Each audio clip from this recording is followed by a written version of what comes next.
Clip number 1720۔ اس clip میں آپ قرآن پاک کی سورہ معارج کی آیت نمبر 3 سے 7 تک کی تلاوت، ترجمہ قرآن اور تفسیر قرآن صراط الجنان سماعت فرمائیں گے۔ بسم اللہ الرحمن الرحیم۔ ترجمہ: اللہ کے نام سے شروع جو نہایت مہربان رحمت والا ہے۔ من اللہ ذی المعارج تعرج الملائکۃ والروح الیہ فی یوم کان مقدارہ 50,000 سنہ۔ ترجمہ: اللہ کی طرف سے ہوگا جو بلندیوں کا مالک ہے، فرشتے اور جبرائیل اس کی بارگاہ کی طرف چڑھتے ہیں، وہ عذاب اس دن میں ہوگا جس کی مقدار 50,000 سال ہے۔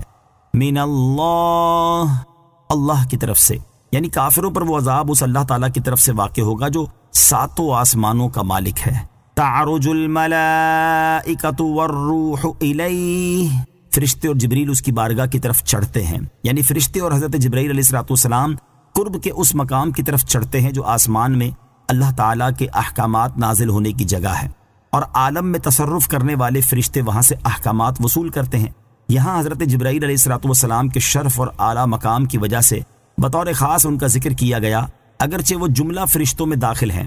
فی یوم، وہ عذاب اس دن میں ہوگا۔ اس آیت کا ایک معنی یہ ہے کہ اگر فرشتوں کے علاوہ کوئی انسان 7ویں زمین کے نیچے سے اس مقام تک چڑھے جہاں سے اللہ تعالیٰ کے احکامات نازل ہوتے ہیں تو وہ 50,000 سال سے پہلے وہاں تک نہیں پہنچ سکتا، جبکہ فرشتہ ایک لمحے میں یہ فاصلہ طے کر لیتا ہے۔ دوسرا معنی یہ ہے کہ کفار پر وہ عذاب قیامت کے دن ہوگا جس کی مقدار دنیاوی سالوں کے حساب سے 50,000 سال ہے۔ نوٹ: یاد رہے کہ قیامت کی سختیوں کی وجہ سے بعض کفار کو وہ دن 50,000 سال کے برابر لگے گا جیسا کہ یہاں بیان ہوا، اور بعض کو دوسرے اعتبار سے 1,000 سال کے برابر لگے گا، جیسا کہ ایک اور مقام پر اللہ تعالیٰ نے ارشاد فرمایا: فی یوم کان مقدارہ 1,000 سنۃ مما تعدون۔ ترجمہ: اس دن میں جس کی مقدار تمہاری گنتی سے 1000 سال ہے، جبکہ مومن کے لیے وہ دن دنیا میں ادا کی جانے والی ایک فرض نماز سے بھی کم ہوگا، جیسا کہ حضرت ابو سعید خدری رضی اللہ تعالی عنہ سے روایت ہے۔ حضور اقدس صلی اللہ تعالی علیہ وسلم نے ارشاد فرمایا: اس ذات کی قسم جس کے قبضہ قدرت میں میری جان ہے، قیامت کا دن مومن پر ہلکا ہوگا، حتیٰ کہ اس فرض نماز سے بھی زیادہ ہلکا ہوگا جو مومن دنیا میں پڑھا کرتا تھا۔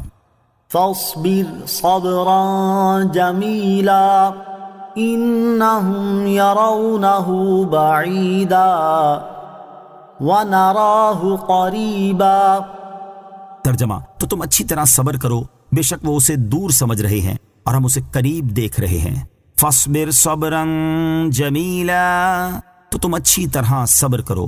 اس آیت اور اس کے بعد والی 2 آیات کا خلاصہ یہ ہے کہ اللہ تعالیٰ نے اپنے حبیب صلی اللہ تعالیٰ علیہ وسلم کو تسلی دیتے ہوئے ارشاد فرمایا: اے پیارے حبیب صلی اللہ تعالیٰ علیہ وسلم، آپ اپنی قوم کی طرف سے پہنچنے والی اذیتوں پر اور مذاق اڑانے کے طور پر عذاب نازل کرنے کا مطالبہ کرنے پر صبر جمیل فرمائیں، اور کفار کی سختی پر تنگ دل نہ ہوں، کیونکہ کفار مکہ اس عذاب کو اپنے گمان میں ناممکن سمجھ رہے ہیں اور یہ خیال کرتے ہیں کہ وہ واقع ہونے والا ہی نہیں، اور اسی وجہ سے عذاب نازل ہونے کا مطالبہ کرتے ہیں، جبکہ ہم جانتے ہیں کہ یہ ہماری قدرت سے کوئی بعید نہیں، اور نہ ہی ان پر عذاب نازل کرنا ہمارے لیے کوئی مشکل ہے۔